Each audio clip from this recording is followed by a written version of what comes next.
The Sony A7S III. I can't believe that I'm actually holding this in my hand because it is the lost camera that we all have been waiting for a long time. And I mean, like, having a flip out screen and then having the 120 FPS in 4K, 240 FPS in full HD, 16-bit RAW. Yeah, there's a lot to talk about. But I will start this video out and say that I am not a Sony ambassador and I was not paid to make this video, nor do I have any kind of obligations towards Sony to say anything positive or negative or anything at all basically about this camera in this video, but they did send over this pre-production model to me so that I would be able to make this video for you and test this camera out. And I've been using this for a couple of days and I gotta say, I am really impressed with this camera. But this is again a pre-production model, so the software is not final. And the exterior design that you're seeing right now might change with the production model. And if you're wondering what these like yellow stickers are, I have no clue. The first thing that I want to talk about is going to be the most obvious that I showed you in the beginning of the video, and that is the flip out screen. Because being able to have a flip out screen on this camera is so good, especially when you're vlogging, but also when you're shooting with a gimbal, and being able to have the display not hitting the motor on the back of the gimbal, and then being able to twist when you go into underslung mode and being able to, oh, good frame right here. And I do know that some people don't like having the fully articulated screen and like the way that it is on the good old ones where you can only tilt it like this. But I think like when you're taking photos, especially in portrait, and you want to get really low, close to the ground, then this is saving your back from a lot of pain, because now you can just, oh, looking good. And when we're talking about the screen, let me show you the new menu system that Sony has implemented into this camera, because now everything is so much easier. Everything is structured so much more logically with the new menu, because the old one felt like there was like a group of engineers that was like, how do we do this the best way, huh? And then they came up with something and then just like, okay, we're just gonna leave it there because this works. But now it actually feels like everything is placed in logical order, and you're gonna have all the things that are related to the shooting in one column and category, and then you're gonna have all the things that are related to like the focus, the playback, and the network, and everything feels so much better in the new menu. And even though I'm like super comfortable with using the old menu, after using this for the last couple of days, I want to have this in my A7 III as well, because this makes it so much easier to shoot with this camera. It also has a way better and more ergonomical grip than the Sony A7 III and Sony A7R III. It feels more like the Sony A7R IV rather than the A7 III, and it feels much deeper and much thicker and much more beefy overall when you're holding it in your hand. And they also angled this adjustment wheel upwards so that it's gonna be more aligned with your fingers resting position, which I think is pretty good. They've also moved the recording button, so instead of having it like on the back next to the EVF, it's now really close to the shutter button. And this is something that I think is great because it's much more distinctive and you know where to press when to record. But my old muscle memories are still going to like the C1 button of this camera because it's so used to pressing this button on my A7 III. And when it comes to EVF, it is supposedly one of the absolute best EVFs in the entire world, with 9.44 million dots and 120 FPS refresh rate. Personally, I'm not an EVF fan, I'm more of a monitor kind of guy, but if you're enjoying the EVF, then you can't go wrong with this bad boy right here. They've also updated the SD card slot of the A7S III, which I think is way better than the old one, because now you drag it down and pull it back and then it opens up. And the best part about the SD cards is that not only can you use regular SD cards if you want to do that, but you can also use CF Express cards in both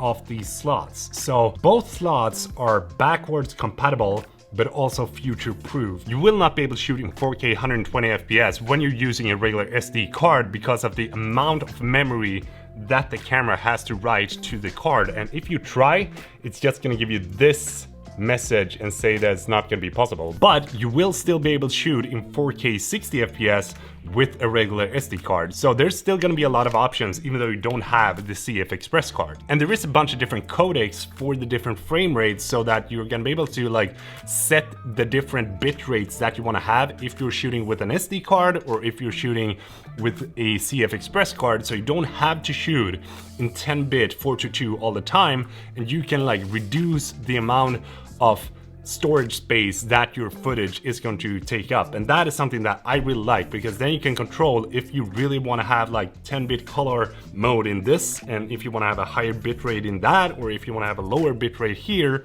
Like, it is so good to have the options to be able to choose what you want to shoot in. The different frame rate that Sony has available in the camera is going to be 4K 24, 4K 30, 4K 60, 4K 120 in 422 10-bit recording in all modes. When you're shooting 4K 120, there's gonna be like a slight crop factor of 1.1, but that is something that I personally didn't think was an issue at all, because it's barely gonna be noticeable. But I thought I mentioned it so that you know that there will be a slight crop factor. Only 4K 120, not the other modes. And if you want to slow it down even more, then you can go down to 240 FPS in Full HD, which will also give you 422 10-bit recording. Looking at the camera from the top, it is actually a little bit thicker than the Sony A7 III and the Sony A7R III, but I do think that this is because the passive cooling system that Sony has implemented into the A7S III, so that it does not overheat when you're shooting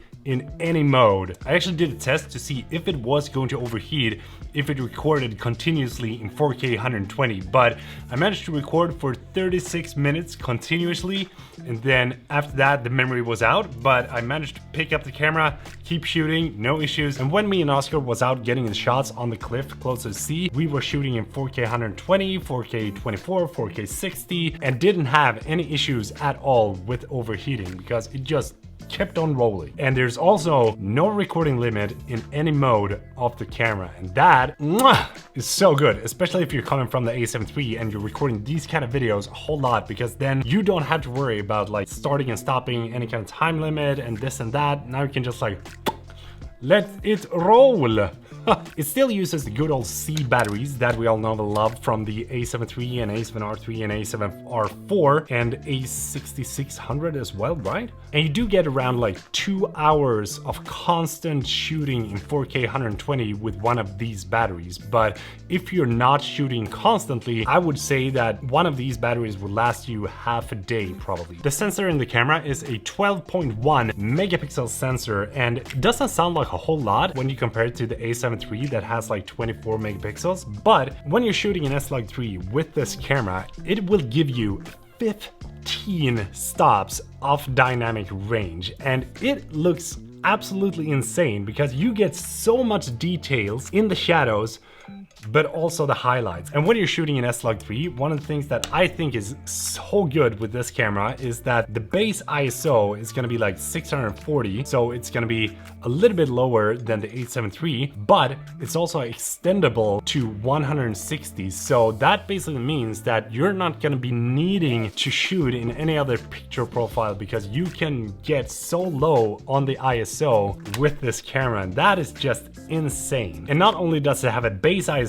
of 80, but you can go up to 102,400 ISO natively, and then extend that to 409,600, which is like that. It also gives you a full sensor readout without no pixel binning, no line skipping, none of that. Like, everything that you see is going to be coming directly from the sensor of the camera. And I think that one of the main reasons that Sony decided to go for this kind of sensor is because they wanted to do the best video-centric camera that they possibly could. And if you like have a 24 megapixel sensor or a 61 megapixel sensor, it's gonna be really hard to get a camera that will perform well in low light. But this camera is a beast when it comes to low light. Since you have a full sensor readout with no line skipping or pixel binning, there's almost no rolling shutter in this camera either. One of the drawbacks of having a 12.1 megapixel sensor is that you cannot use the Super 35 mode when you're shooting in 4K, and that was something that you could do with the Sony A7 III. So in a way, it's gonna limit the reach that I usually get from my 24mm and make it only a 24mm and not a 24mm and a 35mm. Move your feet when you're zooming. And I mean, when it comes to photos, this is not gonna be the best camera on the market. But then again, you already have the Sony A7R IV that is like a 61 megapixel and the A7 III that is 24 megapixels.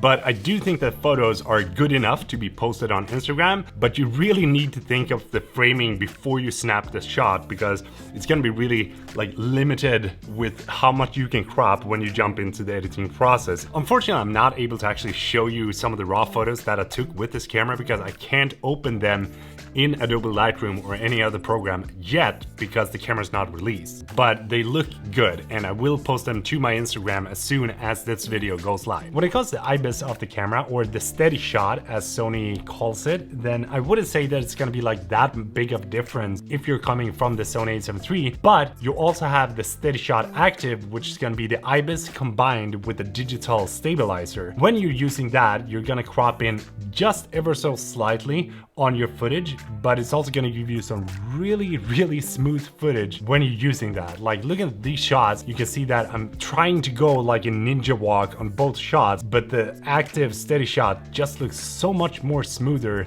than when you're using just the IBIS. When it comes to different ports, you have the microphone input, the headphone jack, the micro USB, and the USB-C. And instead of having a micro HDMI on this, you have a real HDMI input. And they've also updated the lids on this camera so that it feels way better and way more flush when you're opening them and when you're closing them. So it's not gonna be this like flappy things that you had on the A7R III. The new ones are just way better and will sit there tightly and you don't have to worry about like breaking them or anything like that. So really good that that got fixed. They also moved the microphone to the side of the camera instead of having it here up top, which I actually think is good and it gives better audio quality when you're not using an external microphone. And even though you're not going to be able to get the same kind of like high quality sound that you would with a shotgun mic, I still think it sounds pretty good. It also has 759 autofocus points, and you also have the IAF in video mode that you had in the CV1 and A7R IV, and that is something that is going to be golden for everyone who enjoys vlogging with a camera like this, because having the ability to like lock focus on your eye when you're talking to the camera, that is so good. Unfortunately, you're not going to be able to shoot any kind of raw footage internally,